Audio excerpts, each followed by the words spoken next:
Donc, je le disais, ça se passe à LCN au cours de la prochaine heure en direct. On va regarder ce qui s'est passé depuis le début de la journée. On a arrêté cet homme-là, le présumé meurtrier Tyler Robinson, celui qui aurait tiré sur Charlie Kirk, a été arrêté. Donald Trump l'a annoncé ce matin. Après ça, le gouverneur de l'Utah, Spencer Cox, a confirmé cette nouvelle-là. Puis il a donné un peu de détails sur qui il est, Robinson. On n'a pas nécessairement beaucoup d'informations. Mais ce qu'on comprend, c'est qu'il ne serait pas ou n'était pas très polarisé. Il n'a pas voté aux dernières élections, 2 dernières élections selon les registres électoraux. Il n'avait pas d'affiliation directe avec un parti. Ce qu'on a dit, c'est qu'au cours des dernières années, il s'était politisé et radicalisé. Et avant la venue de Kirk sur le campus, là, c'est une des vidéos qui avait été diffusée par l'FBI, où on le voit quitter le toit sur lequel il était lorsqu'il a tiré, s'est enfui. Cavale qui a duré quand même des dizaines d'heures.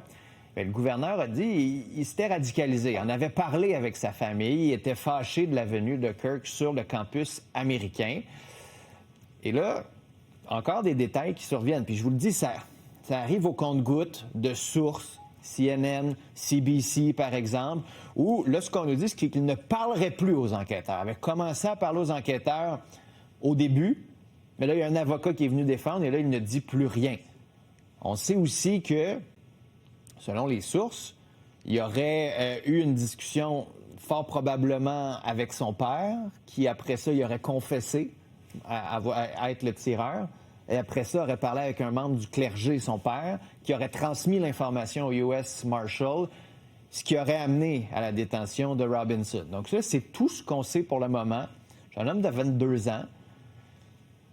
Sur les balles, avait décidé, un peu comme Mangione, avait décidé d'écrire des mots antifascistes, par exemple. Bella Ciao, ce chant antifasciste qui a des années 40 ou 50, si je ne me trompe pas. Mais c'est ce qu'on a pour le moment. On n'est pas nécessairement dans la rhétorique où on se dit « Ah, c'est les démocrates. » C'était ça hier. C'était ça les démocrates, la gauche, le parti du meurtre. Est-ce qu'on s'en va en guerre civile? En même temps, est-ce que la tension se calme maintenant qu'on sait qui est le possible? Il va y avoir un procès tireur. Donald Trump, d'ailleurs, ce matin, qui disait « Moi, je veux que ça se passe comme en Chine. Il faut que ça aille vite. » Vous l'avez vu à Fox ce matin. On va écouter d'ailleurs un extrait de ce qu'il avait dit. I think with a high degree of certainty, we have him in custody. Okay? I don't want to go too far. I'd like to tell you some stories at how it happened, but essentially somebody that was very close to him turned him in.